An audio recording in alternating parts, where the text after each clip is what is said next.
So the June 2024 visa bulletin is out.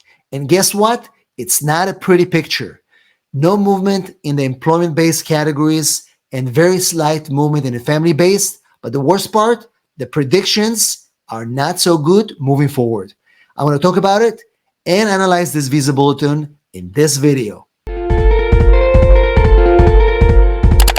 Hello everybody and welcome back to Immigration Channel. This is where we explain complex immigration matters with short, simple videos. We make immigration easy. And in this video, we'll explain the 2024 June visa bulletin. We'll talk about changes in the family-based categories, all the advances. We'll talk about why the employment base didn't move at all, and some very, very disturbing predictions moving forward. But before we do that, if you're here for the first time, don't forget to subscribe to our channel, click the notification bell so you don't miss any of our videos, and also give us a big like so YouTube will be able to show this video to more people just like you.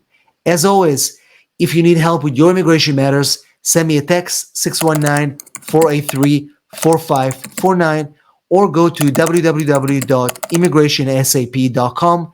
Leave your detail there and one of our team members will contact you ASAP. And now, let's jump into the video. Now, the June Visa Bulletin 2024 predictions are not that bad. And if you look at the movement that we've seen this month compared to May, they're quite positive. Just a reminder that before May 2024 Visa Bulletin, the reality was quite grim. We haven't seen too much movement in the family-based categories. We've definitely seen a lot of progress in employment-based, but people who are waiting for interviews, people who are waiting to know when they can get reunited with their family members, were getting desperate. And so May 2024 Visa Bulletin was the beginning of some positivity. We've seen large movements in many, many categories. And if you look at June 2024, and I'm going to break it down for you in the summary, you'll see that we've seen definitely some movement in the family base as well, but not as much as we hoped for. And hopefully in the next months ahead, we'll definitely see some movement. But the grim reality is that for those of you in the employment-based side, nothing is going to move. And again, Visa Bulletin June 2024 reflected that picture. And so let's take a look at the summary that I've just prepared for you. And as I mentioned before, both USCIS inside the United States and the State Department with embassies and the National Visa Center are making a lot of efforts to move visa numbers forward. They're conducting more interviews, they're trying to get more people scheduled, and you can see that it's being reflected in the Visa Bulletin as well, because you can see that there is movement in family-based categories every single month since the May Visa Bulletin. And also, you're going to see that movement continued throughout the summer and hopefully throughout the end of the fiscal year, which will end in October of 2024. Now, let's take a look here. With respect to USCIS, if you are inside the United States, for all family-based sponsored applications, you must use the dates for filing chart if you want to file your adjustment of status inside the United States. And for employment-based, it's going to be the final action dates chart if you're inside the United States and you're looking to file your adjustment of status application. Now, let's look at family-based categories, final action dates. Again, I summarize this chart for you in this document to make it easier for you to see it. And let's take a look at the chart for June 2024 and the Visa Bulletin. And again, I will also go over the advancements after we look at the chart so you can see how much we moved forward in June of 2024 and what kind of predictions we're going to see moving forward into July. So for F1 category, right now we are in July 8, 2015. For China, we also July 8, 2015. India, July 8, 2015. Mexico, January 1st, 02. And the Philippines, March 1st, 2012. For F2A category, we can see that we are basically from October 15, 2001 to January 1st, 2002. We've seen a jump of 2 months and 17 days, which is pretty good if you're looking at a country like Mexico, where the backlogs are pretty significant. So 2 months moving forward is not bad at all. F2A category moving forward, we're looking at 15th of November 2022 for the rest of the world. China is at November 15, 2021, and India is at November 15, 2021. Mexico is February 1st, 2021, and the Philippines is November 15, 2021. Correction, I said 2022 F2A. I meant to say November 15, 2021 for the rest of the world. And let's look at the F2A category. All other countries, rest of the world, is June 1st, 2021. It moved to November 15, 2021. So we moved 5 months and 14 days. That is a pretty good movement.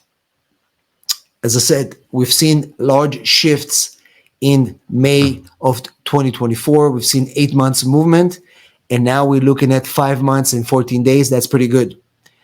Moving to F2B, rest of the world is April 1st, 2016. China is April 1st, 2016. India is April 1st, 2016. Mexico is July 8, 2004. And the Philippines is October 22nd, 2011. If you're looking at the F2E category, we've seen that China, as I mentioned, is June 1st, 2021, moved to November 15, 2021, 5 months moving forward. India, 5 months and 14 days moving forward. And Mexico, 2 months and 30 days moving forward in the June 2024 Visa Bulletin. F3, the rest of the world, is March 1st, 2010. China is March 1st, 2010. India, March 1st, 2010. Mexico is December 1st, 1999. And the Philippines, August 22nd, 2002. We don't see too much movement here. Actually, the Philippines, we've seen 5 months as well and 14 days. That's in the F2A category. And Mexico moved 4 months and 7 days in the F2B category.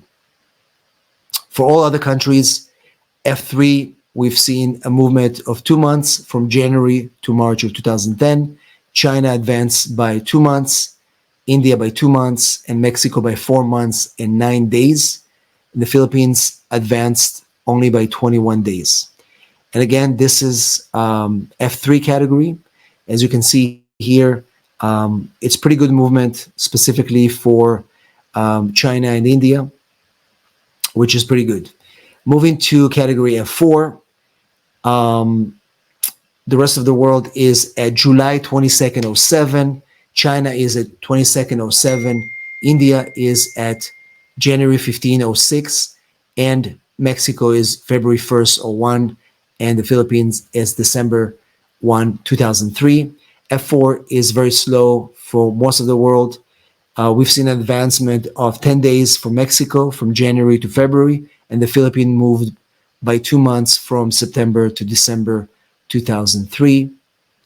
So again, it's not bad at all. We've seen an average movement of 4 to 5 months in quite a few of these categories. And if you look back at our videos from February and March, where we see no movement in the family-based categories, such large movements is very good to see. And I want to show you also, usually we focus on the final action dates chart in these videos, but I wanted to show you the dates of filing chart for family. And the reason is because in this chart, we've seen also quite a lot of movement. So let's look at F1 category. Rest of the world remains at September 1st, 2017. China is at September 1st, 2017. India, September 1st, 2017. Mexico, April 1st, 05. And the Philippines, April 22nd, 2015. Now remember, the dates of filing chart is for those of you guys inside the United States who are trying to get their adjustment of status. Most of our viewers are not inside the United States, especially with these petitions, because it's taking so long. But if you are in the United States and you are in legal status, then you can look at this chart. And again, no movement in F1, but we've seen a movement in the F2 category. Specifically in the F2B category, Mexico moved from September to November, 2 months. So you can see here, Mexico here moved to November. It's 2 months movement, which is pretty significant. And F3, all other categories, 3 months. So rest of the world, it's September. It's a 3 months movement from June to September. F3 China, 3 months, and India, 3 months. So if you F3 category, you can see India and China. It's a 3-month movement forward, which is pretty significant. F4 Mexico moved by 5 days, and F3 China, 1 month. F3 India, 1 month. So once again, it may not look like a lot, but 5 months movement per month is pretty significant for Visa Bulletin that wasn't moving at all in the family-based categories. And if you remember my videos, even from early in the year or even from last year, I mentioned to you that it's very, very difficult to see that no movement in the family-based categories, specifically when people are actually sitting there at the National Visa Center document to complete. So this trend of moving forward will continue throughout the summer, all the way through the end of the fiscal year in October. The situation is not the same for employment-based categories. So let's jump right now into the employment-based chart, and I want to show you what's happening there. So on the employment-based side, final action dates, first preference, rest of the world is current. EB1As, guys, if you are eligible for this, file now, because it's not going to stay current forever. China is at September 1st, 2022. India is at March 1st, 21. Mexico is current, and the Philippines are current.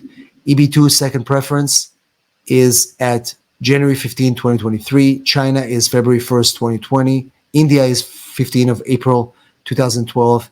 And Mexico is January 15, 2023. Philippines, January 15, 2023.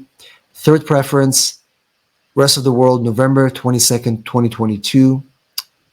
China is September 1st, 2020. India is August 22nd, 2012. And Mexico is November 22nd, 2022. Philippines, November 22nd, 2022. Moving to the fourth preference, we are at November 1st, 2020 for the rest of the world. China is November 1st, 2020. India, November 1st, 2020. Mexico, November 1st, 2020. And the Philippines, November 1st, 2020. EB5 unreserved, current for the rest of the world. China is it's 15th of December 2015. India is December 1st, 2020. Mexico is current, and the Philippines are current. You can see that the only movements we've seen is India moved from August to August 22nd, 7 days. Other workers, India, August 15 to August 22nd, 7 days movement. And this is in the other workers EB3 category. So you can see that employment-based was very sad because we haven't seen too much movement there. This is going to continue. In fact, the predictions that we have for the employment-based is that we might see retrogression. Retrogression means that visa numbers are going to go back, specifically in the EB2 categories, in the EB3, and possibly even EB1, in the EB1 first preference. So remember, the prediction is retrogression coming soon in the employment-based categories. You guys must be mindful of this and take action accordingly. If you are able to file your green cards right now, if you're able to convince your employer to take action, you need to do it now.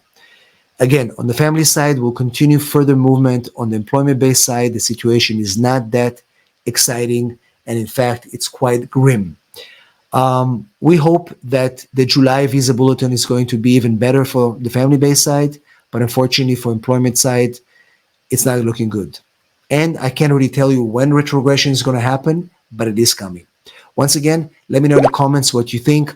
If you're worried about retrogression, which country are you from, and where are you heading in your visa journey? As always, if you need help with your immigration matter, send me a text 619-483-4549 or go to www.immigrationasap.com. Leave your information there and one of our team members will contact you ASAP. Thanks for watching, and I'll see you on the next video.